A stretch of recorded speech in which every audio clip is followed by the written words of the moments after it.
Então, pronto, o tema de hoje, como já tinha dito, é o acidente vascular cerebral, porque é que acontece e o que é que devemos fazer. Este tema é pertinente no contexto da formação do auxiliar de saúde, porque, tal como o infarto agudo do miocárdio, é das patologias mais comuns a nível nacional, a nível do nosso país. O AVC tem uma percentagem muito elevada na população portuguesa. E então é importante qualquer profissional de saúde e até a população em geral saber o que é o AVC, porque é que ele acontece, perante o seu aparecimento, o que é que nós podemos fazer, como é que nós podemos identificar que ele está a acontecer, ou seja, quais são então os seus sintomas e o que nos pode alertar para o seu aparecimento. Assim, vamos falar sobre a definição do AVC, ou seja, em que é que ele consiste, o que é isto de um acidente vascular cerebral. Vamos falar sobre os diferentes tipos de AVC, que também está descrito num documento de apoio que está associado à unidade 4 do vosso manual. Vamos falar sobre as causas de acontecer este acidente vascular cerebral, quais os seus sintomas, como é que ele se diagnostica, como é que ele se trata, qual a sua recuperação, o que é que podemos esperar na recuperação de uma pessoa que teve um AVC e como é que o podemos prevenir.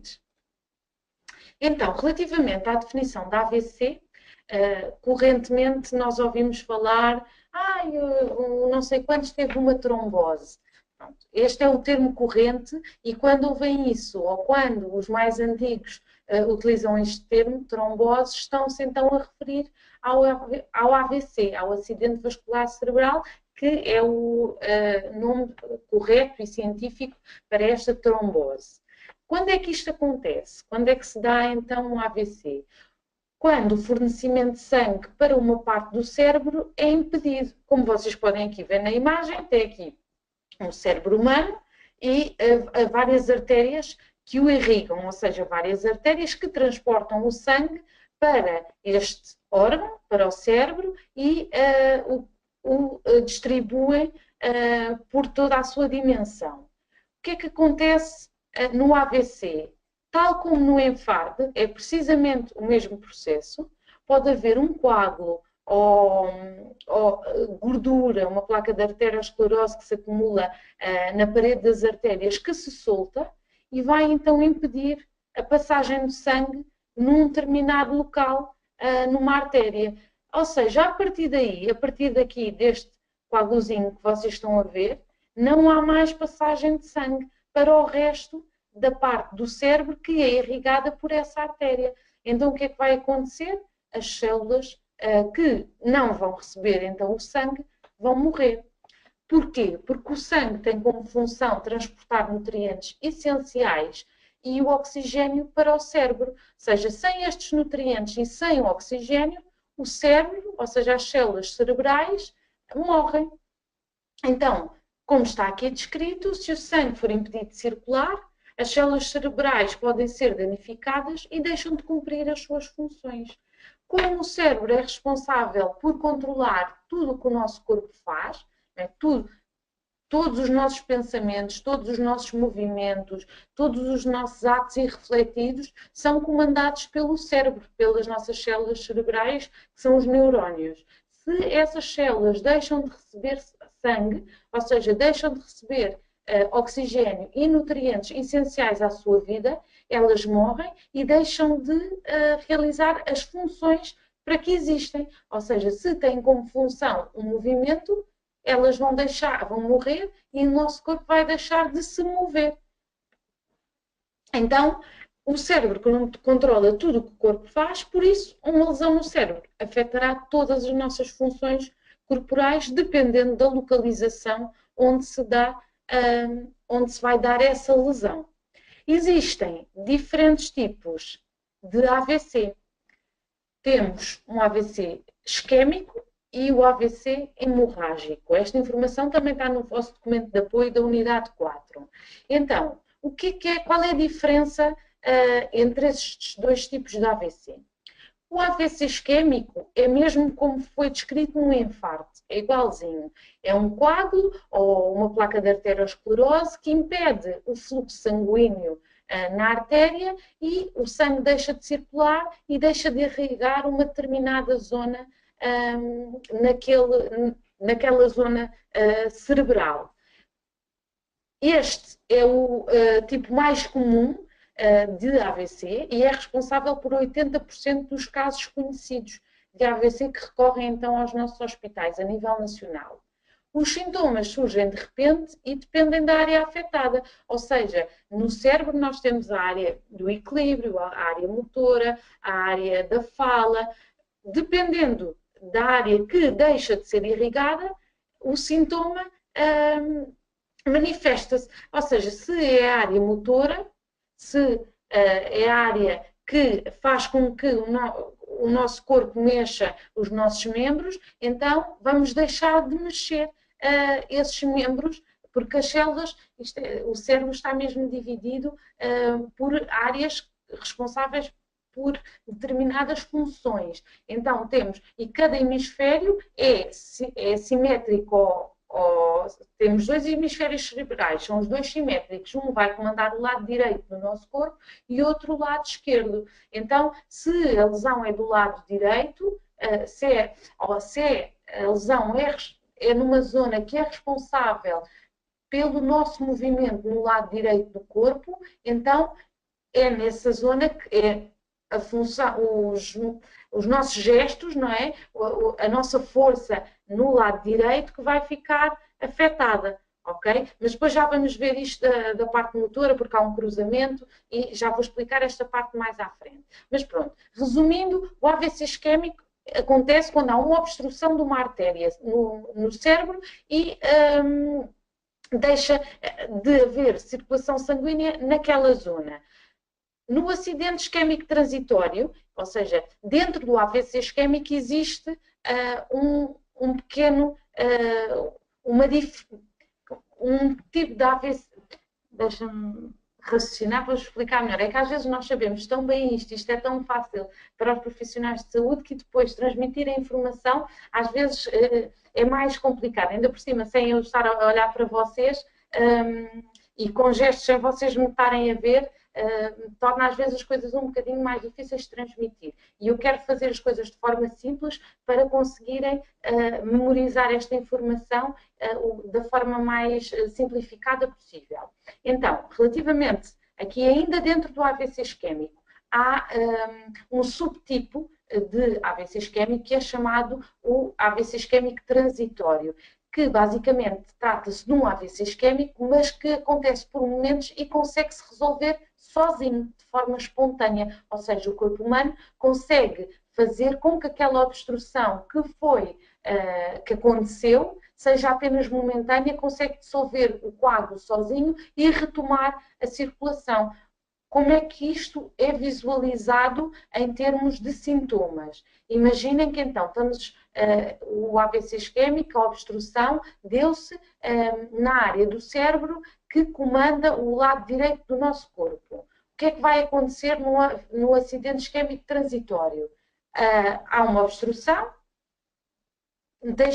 a pessoa deixa de conseguir mexer o lado direito do corpo, mas essa obstrução é resolvida pelo corpo humano, espontaneamente, e então vocês veem que a pessoa deixou de mexer o lado direito do corpo naquele momento, mas passado algum tempo, às vezes minutos, já recuperou todas as suas capacidades motoras. Ou seja, isto aqui é um AVC isquémico transitório.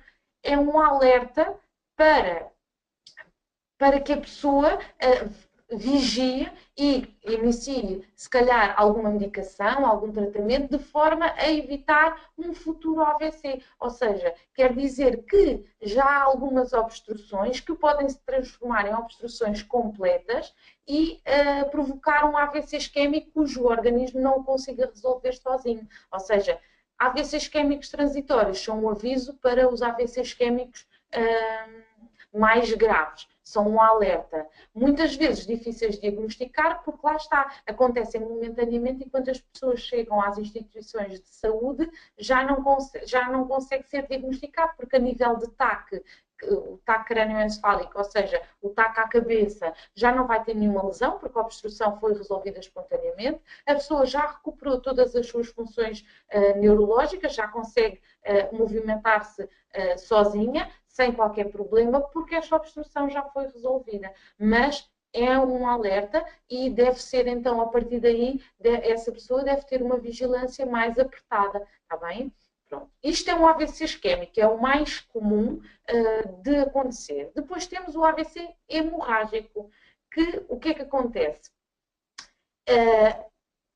Há uma obstrução, mas o vaso sanguíneo, a artéria, não suporta a pressão sanguínea que acontece devido a essa obstrução, não é? Se não há circulação de sangue, há uma obstrução, o sangue não consegue passar e rebenta. Há um rompimento do vaso sanguíneo. Muitas vezes até tem a ver com doentes que têm a tensão alta, que têm já problemas de circulação sanguínea, os vasos já estão mais sensíveis e então há um rompimento da artéria. E o que é que acontece? O sangue, em vez de ficar ali e não passar, espalha-se por uma zona do cérebro sem ser diretamente para as células transportado pelas artérias, ou seja, vai inundar uma parte do cérebro de sangue que, fazendo alguma pressão, porque nós temos a nossa caixa craniana, não é? Temos os ossos, o cérebro está dentro desses ossos e depois vai haver sangue num sítio onde não é suposto haver. E o sangue onde não é suposto haver também se torna tóxico para o organismo. Ou seja, nestes casos, o que é que vai acontecer? Como sintoma, dores de cabeça, porque há uma pressão, não é? O sangue está num sítio onde não devia estar e a pressionar o nosso cérebro. Então, há o sintoma da dor de cabeça muito forte, repentina, e que pode posteriormente ser acompanhada de perda de forças e sonolência, porque a verdade é que, além do sangue estar espalhado, também não chega às células que era suposto e estas não vão receber na mesma, tal como no AVC isquémico, nem oxigênio, nem os nutrientes essenciais à sua vida, está bem? Nestes casos, o AVC hemorrágico pode ser mais grave, porque é de tratamento mais complicado, não é? Então, se houver o AVC hemorrágico for muito extenso, houver uma grande quantidade de sangue espalhada, aí aumenta a gravidade do AVC, aumenta, consequentemente, os seus sintomas e as suas lesões e o seu tratamento é mais difícil. Basicamente, no AVC hemorrágico, é esperado que o nosso organismo consiga reabsorver a quantidade de sangue que está no sítio errado. Ou então, muitas vezes é necessário recorrer à cirurgia para fazer a drenagem desse sangue. Mas o prognóstico é mais reservado do que no AVC isquémico. Mas a verdade é que, quando se dá o AVC hemorrágico e há uma recuperação, normalmente as lesões, as sequelas, são menos do que no AVC isquémico, ou seja, o AVC hemorrágico tem uma maior gravidade, mas quando há recuperação, normalmente essa recuperação é mais total, é mais rápida do que no AVC isquémico, que envolve muitas vezes muita fisioterapia e outros tratamentos essenciais. Eu sei que esta parte aqui foi um bocadinho complicada. Se tiverem dúvidas, escrevam que eu digo de outra forma, está bem? Porque às vezes eu a falar posso dizer alguma palavra que vocês não compreendam, não estejam a perceber o que é. Escrevam as questões que tiverem que eu vou respondendo. Então, relativamente a estes tipos de AVC, em qualquer um dos casos, o tecido cerebral é destruído e o seu funcionamento afetado, ou seja, tanto no isquémico como no hemorrágico, há tecido cerebral afetado. Ambos porque não recebem oxigênio nem nutrientes. No isquémico porque a artéria está obstruída, no hemorrágico porque houve um rompimento da artéria e o sangue, em vez de ir para as células, espalhou-se pela caixa craniana.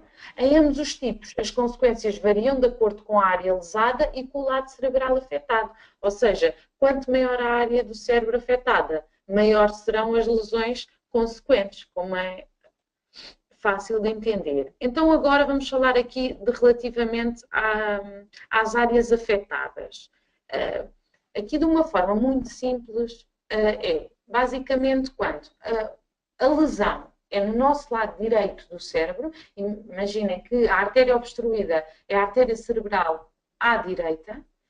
A nível dos membros, ou seja, a partir do pescoço para baixo, é o lado esquerdo que vai ser afetado. Ou seja, se eu tenho um AVC à direita, é o meu lado esquerdo, e se ele afetar a área motora, é o meu lado esquerdo que eu vou deixar de conseguir mover. Porquê? Porque, como vocês veem na imagem, há um cruzamento de nervos a nível da nossa região cervical, ou seja, do nosso pescoço. Então, na face, se eu tenho um AVC à direita, é o lado direito da face que é afetado. Mas a nível do restante corpo humano, a partir do pescoço para baixo, é o lado esquerdo. Acho que esta imagem está muito fácil de ser percebida e pronto, explica então este facto que acontece. Nem todos os AVCs têm como consequência a diminuição da força, porque muitas vezes pode acontecer, pode-se dar uma obstrução ou um AVC hemorrágico a nível de uma área apenas da fala, por exemplo, ou de outra área cognitiva que não a área motora. Por isso, é verdade que os sintomas mais comuns são esses, é a nível da nossa força motora, mas nem sempre isso acontece, só para terem essa ideia. Causas do AVC. O AVC, então, ocorre quando há algo errado com o fluxo sanguíneo, como já vimos, alguma obstrução ou algum rompimento arterial. As duas causas principais para isso acontecer, ou seja, para essa alteração do fluxo sanguíneo acontecer, são o estreitamento, o revestimento, o endurecimento ou enfraquecimento dos vasos sanguíneos, das nossas artérias, como vimos também no webinar do Enfarte, isto do estreitamento e do revestimento tem a ver então com a acumulação de placas de arteriosclerose, ou seja, do colesterol, de gordura, que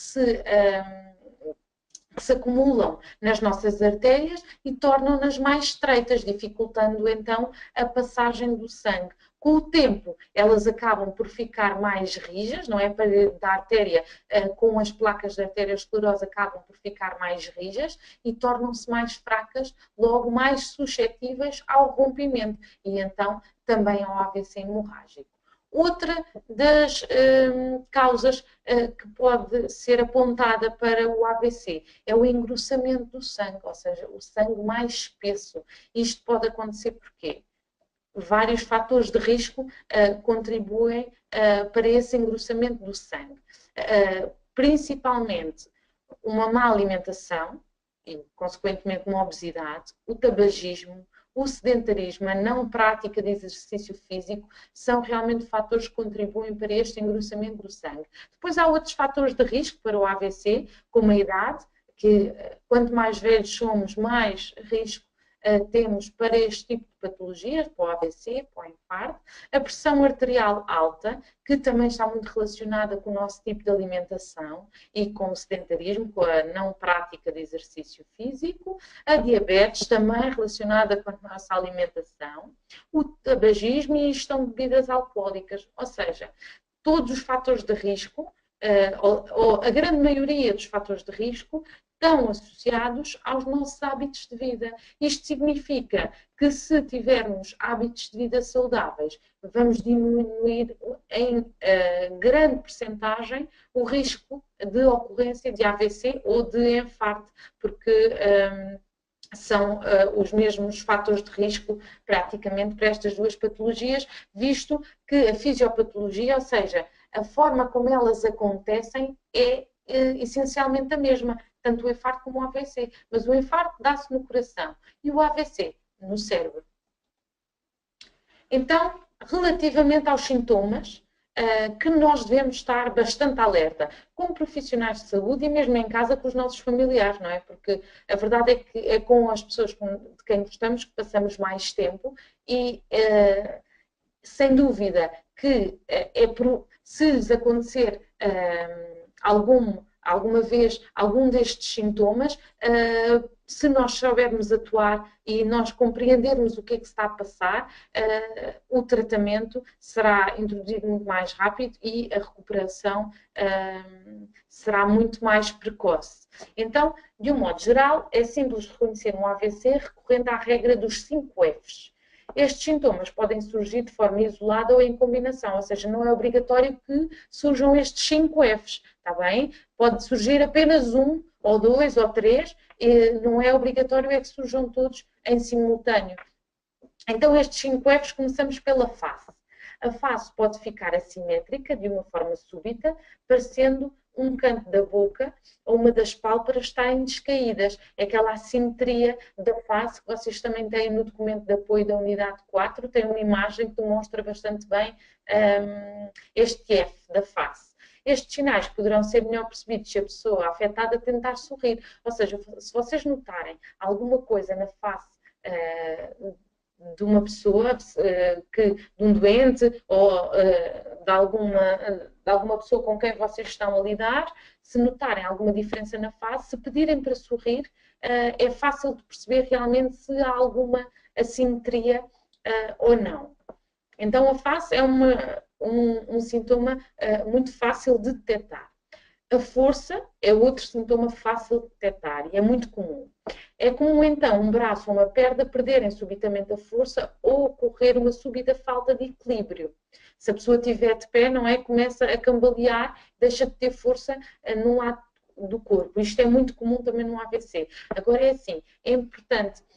Vocês podem pensar, então, mas se a pessoa perde a força, a pessoa também nota e avisa. O problema é que no AVC, às vezes as pessoas estão a ter estes sintomas que são muito óbvios para quem está de fora a observar, mas a pessoa não se apercebe que isso está a acontecer. Porquê? Porque se aquela parte do cérebro que é responsável pela força, pelo equilíbrio, pela força na face, nos músculos faciais, está afetada, então o nosso cérebro deixa de passar a mensagem de que alguma coisa está mal com esse lado, porque já não há mensagem, já não há células, já não há neurónios que controlam essa parte do corpo humano. Então a pessoa pode estar a falar connosco normalmente, estar a apresentar estes sintomas, mas não se estará a perceber. Por isso é importante que nós, profissionais de saúde, estejamos alerta para isto, porque muitas vezes está a acontecer e a pessoa não consegue detectar, logo não alerta os outros, não chama por ajuda.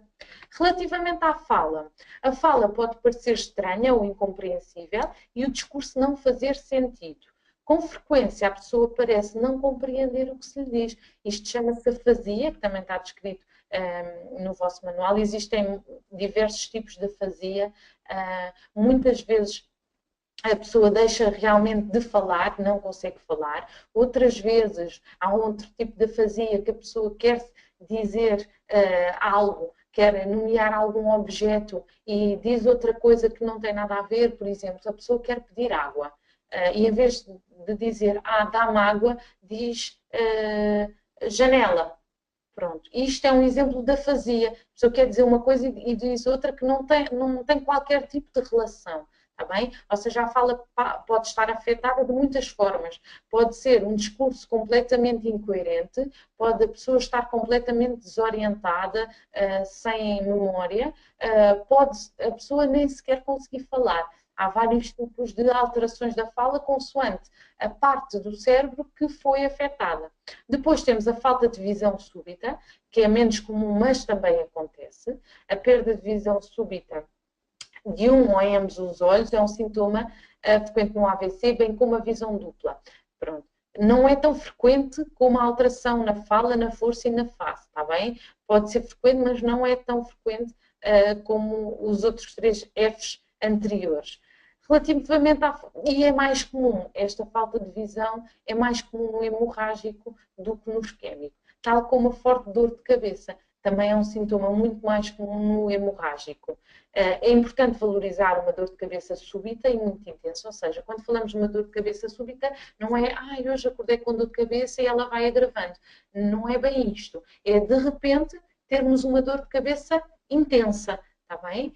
Isso é que é uma dor de cabeça súbita, diferente do padrão habitual e sem qualquer razão aparente. Há muitas razões para nós termos dor de cabeça. Às vezes não nos alimentamos como deve ser, tivemos um dia mais estressante, mais cansados, não conseguimos dormir, ou não dormimos tão bem, ou dormimos poucas horas.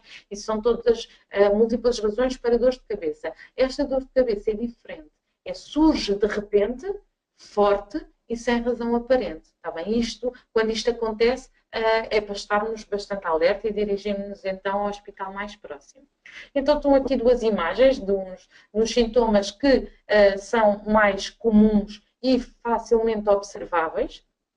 Como vemos aqui esta senhora, na primeira imagem ela está normal. Nós pedimos para ela levantar os braços com a palma da mão virada para cima e ela consegue com sucesso. Na segunda imagem, ela já só levanta a esquerda, ou seja, a direita foi afetada, está bem? Isto quer dizer que esta senhora tem uma lesão no lado esquerdo do seu cérebro. Relativamente à imagem do lado, vemos perfeitamente a boca ao lado, então, deste senhor. Pronto, estes dois sintomas são bastante frequentes no AVC.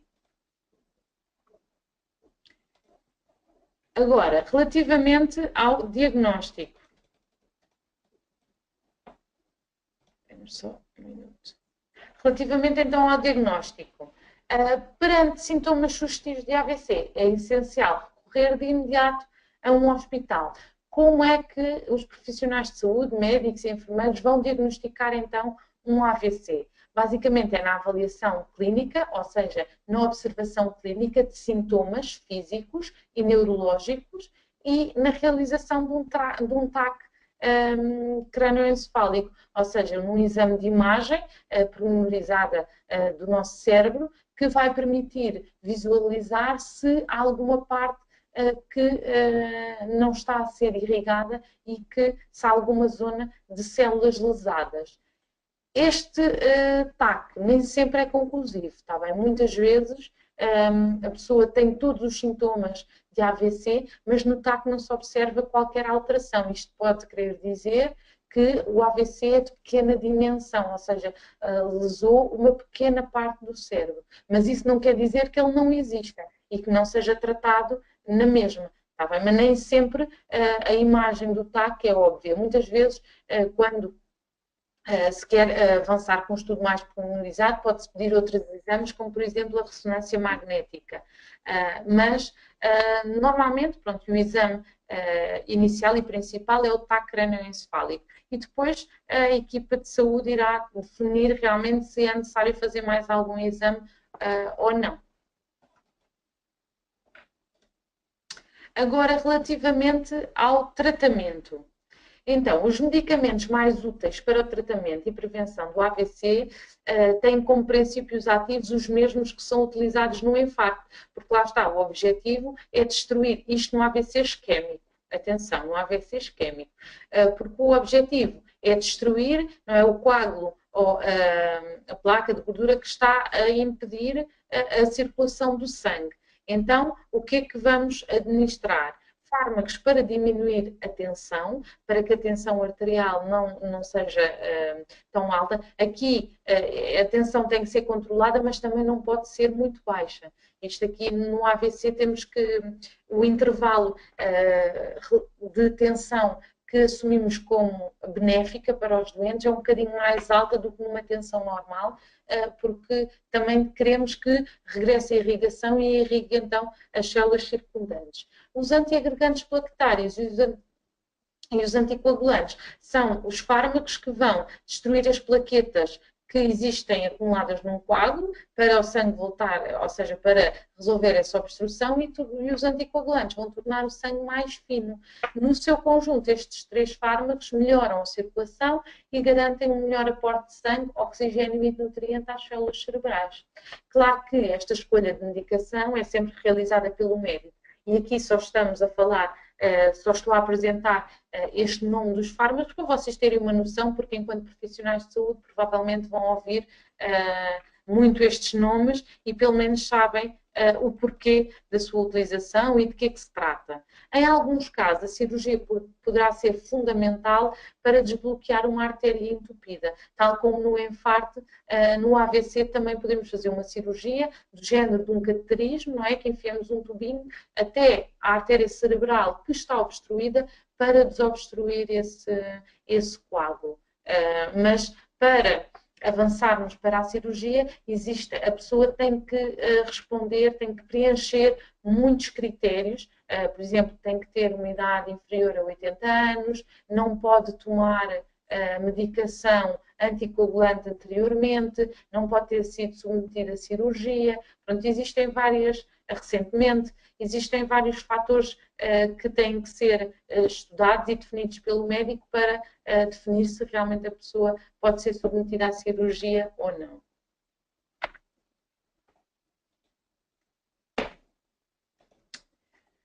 Quanto à recuperação, pronto, uma ideia que devem ter em mente, e sempre que se falar em AVC isquémico, que é o mais comum, devem ter em mente, é que a recuperação é muito demorada. Não quer dizer que não seja possível a total recuperação, pelo contrário. Se um doente for bem acompanhado, se a família tiver formação para o ajudar, se for acompanhado por bons fisioterapeutas, por terapeutas da fala, é muito provável que o doente consiga recuperar totalmente ou quase totalmente as suas faculdades. Mas é uma recuperação lenta, dura para o doente e exigente também para os profissionais de saúde e para a família, mas que se houver dedicação e força de vontade também dos doentes, é possível uma recuperação total de um AVC. Cerca de 1/3 dos doentes recupera de um modo significativo no primeiro mês, mas muitos irão apresentar sequelas ao longo de toda a sua vida. Lá está. A recuperação irá depender da localização e da extensão do AVC. Quanto maior for a área afetada, mais difícil e mais longa será a recuperação desse doente. A fisioterapia e a alteração no estilo de vida são aspectos importantíssimos para a recuperação dos doentes com AVC. Manter uma atitude positiva, recorrer e exigir suporte profissional, familiar, são peças cruciais para que tudo corra bem e para que o doente recupere o mais rápido possível. A recuperação, lá está, não é fácil. Muitos doentes passam por uma fase de depressão, porque é complicado de repente tornar-se, porque o AVC é de uma hora para a outra, de um minuto para o outro. Uma pessoa que é completamente dependente pode ficar completamente dependente. E muitas vezes é muito difícil para o doente aceitar esta sua nova condição, perceber que realmente vai ter que aprender muita coisa de novo, não é? Muitos doentes têm que voltar a aprender a falar, voltar a aprender a andar. É uma altura dura e a recuperação é dura, mas se forem apoiados e se tiverem força de vontade, sem dúvida que é uma recuperação muito possível e já vi muitos doentes de AVC recuperarem totalmente as suas faculdades. Principalmente, lá está, no caso dos AVCs isquémicos. AVCs hemorrágicos muitas vezes não precisam de tanto acompanhamento, a recuperação às vezes é bastante mais rápida, mas lá está, quando recuperam, porque um AVC hemorrágico, quando é muito extenso, o prognóstico é mais reservado, é mais negro. Agora, relativamente à prevenção, como é que podemos prevenir então o AVC? A prevenção é a mesma que no caso da prevenção do infarto, ou seja, se nós cumprirmos com estas indicações, além de estarmos a prevenir um AVC, estamos a prevenir também um infarto. Então, quais são as medidas preventivas? Vigiar e controlar a tensão arterial, ter hábitos de vida saudável, alimentação saudável, praticar desporto, não fumar e controlar os fatores de stress. Sem dúvida que estes são os 5 pontos cruciais para prevenir, então, estas doenças do foro circulatório, que podem ser graves e colocam em risco de vida iminente a vida do ser humano.